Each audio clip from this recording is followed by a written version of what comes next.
An EPR system relies on the participation of the producers, but as this is an ambitious goal, transparency and control are essential. Competitors should be able to check whether all producers participate. This is guaranteed by the register.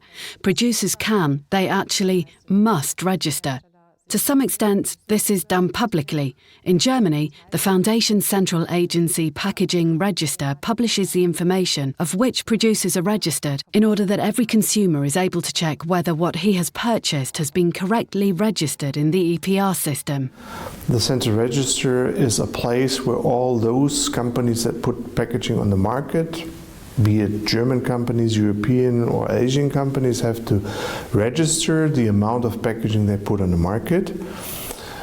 Each of the companies under EPR have to pick or to commission a compliance scheme here in the country. We have 9 competing compliance schemes, and the Central Register is controlling the figures that they receive from an EPR company with the figures that we have to deliver to the Central Register, and so they can see, are the numbers correct? If they are not correct, they start with the help of the national EPA.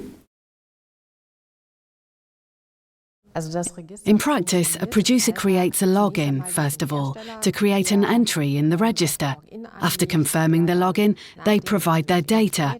Once the producer has completed the digital registration process, they receive a confirmation from us to certify that all obligations have been fulfilled by registering. This will be done through an administrative act.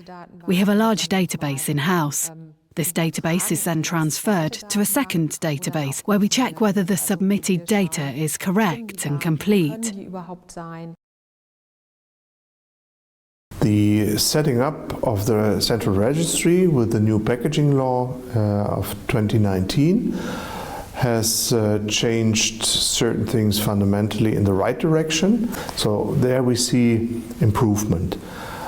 Just to give a figure, we had 60,000 companies participating in EPR before the amendment of the law. We have now 200,000.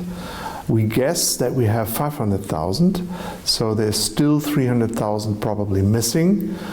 The purpose of introducing the register was to eliminate existing distortions of competition. After all, the register serves to create more transparency. In other words, anyone can check, has the company been registered? And if it has not, the company can be reported to the State Enforcement Authority, which takes the necessary steps to enforce system participation.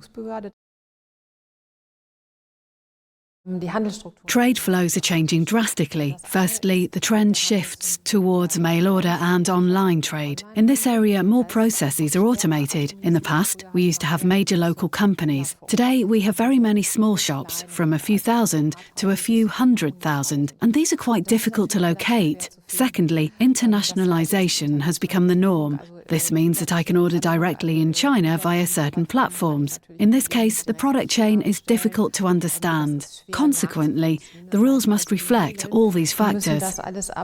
Unfortunately, the free rider problem or phenomenon is an ongoing phenomenon. So we have to find a better enforcement, we have to find mechanism to fight that. The Central Register, which was established in 2019, is a quite successful step in that direction. But we have clearly to say, and that is an international phenomenon, that we have to work on the improvement of this mechanism and improvement of the system so that we have a level playing field, a transparency and a fair competition. Free riding is relatively common in all countries, not only in Germany. For this very reason, it is necessary to follow 2 basic principles. Firstly, transparency being guaranteed by the register. Secondly, which rules to follow. When these 2 principles are combined, free riding can be prevented. Only then can it be shown transparently who is participating and who is not, and whether the producers meet their product responsibility. Each country must find a harmonious solution individually. We notice this in Europe already. The conditions in different countries still vary. This fact must be taken into account. Und das muss man berücksichtigen.